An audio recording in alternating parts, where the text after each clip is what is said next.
चतुर्थी तिथि के देवता भगवान श्री गणेश जी हैं और इस दिन भक्त भगवान गणेश जी की पूजा अर्चना करके उपवास रखते हैं। खास तौर पर माताएं अपनी संतान की रक्षा के लिए, उनके सुखद जीवन के लिए और संतान प्राप्ति की कामना से इस व्रत को रखती हैं। वहीं आने वाले सभी संकटों को दूर करने के लिए भी गणेश भगवान की पूजा करके संकष्टी चतुर्थी का व्रत रखा जाता है। धार्मिक मान्यताओं के अनुसार माता पार्वती किसी कारण से भगवान शंकर से नाराज थीं।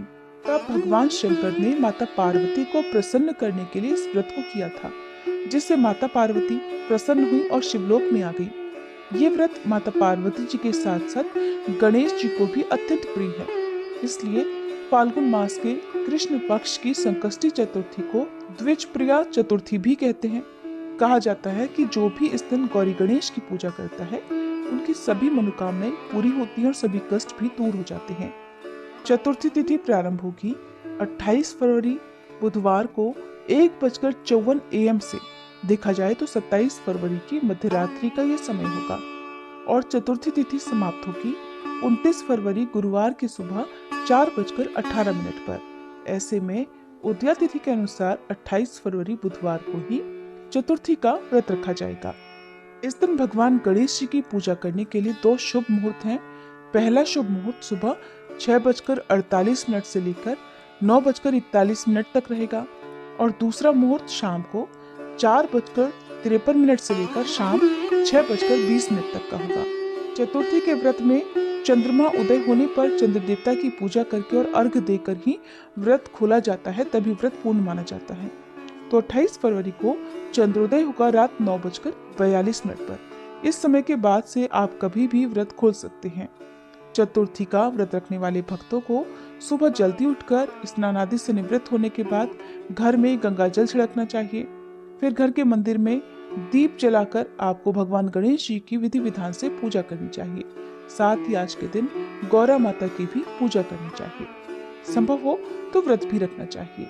गणेश भगवान का गंगा जल से अभिषेक करने के बाद भगवान गणेश को आप रोली का तिलक लगाएं, सिंदूर का तिलक लगाएं। भगवान गणेश जी को पुष्प अर्पित करें। आज के दिन गणपति भगवान को जो उनकी प्रिय वस्तुएं हैं जैसे दूर्वा घास, लड्डू, मोदक, पान, सुपारी, इलायची अर्पित करें। गणेश भगवान का ध्यान करें। गणेश जी को भोग लगाएं, व्रत की कथा पढ़ें, सुने और आरती करें। सबसे अंत में क्षमा याचना करें। रात को चंद्र देवता को अर्घ देने के लिए दूध, गंगा जल और शक्कर मिलाकर आप चंद्र देवता को अर्घ दें। चंद्र देवता को ओम सह चंद्रमसे नमः इस मंत्र का जाप करते हुए अर्घ देना चाहिए और फिर जो भी मनोकामना हो उसकी पूर्ति के लिए प्रार्थना करनी चाहिए। आज के दिन संतान प्राप्ति की कामना करने के लिए गणेश भगवान से इस प्रकार प्रार्थना करनी चाहिए और उनका ध्यान करना चाहिए कि सिद्धि बुद्धि सहित उन गणनाथ को नमस्कार है जो पुत्र वृद्धि प्रदान करने वाले और सब कुछ देने वाले देवता हैं, जो भारी पेट वाले अर्थात लंबोदर, गुरु अर्थात ज्ञानदाता, गोप्ता अर्थात रक्षक, गुहा अर्थात गुण स्वरूप और सब ओर से गौर हैं, जिनका स्वरूप और तत्व गोपनीय है तथा समस्त भुवनों के रक्षक हैं। उन चिदात आप गणपति को नमस्कार है, जो विश्व के मूल कारण, कल्याण स्वरूप, संसार की सृष्टि करने वाले, सत्य रूप तथा शुंडाकारी हैं।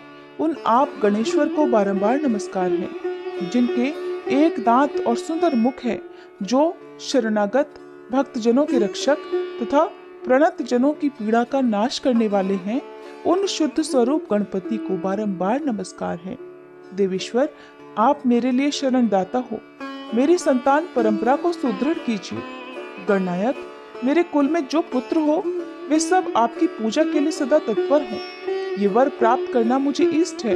हे गणपति महाराज, आपको मेरा बारंबार नमस्कार है। इस स्तोत्र को जो भी सच्चे मन से पढ़ता है उसकी समस्त कामनाएं गणपति भगवान की कृपा से पूर्ण हो जाती हैं। ये थी आज की वीडियो। संकष्टी चतुर्थी की कथा भी हमारे चैनल पर सुनाई जाएगी। आपसे अनुरोध है कथा भी जरूर सुनिएगा। जानकारी अच्छी लगी हो तो वीडियो को लाइक और चैनल को सब्सक्राइब नहीं किया हो तो जरूर कर लीजिएगा।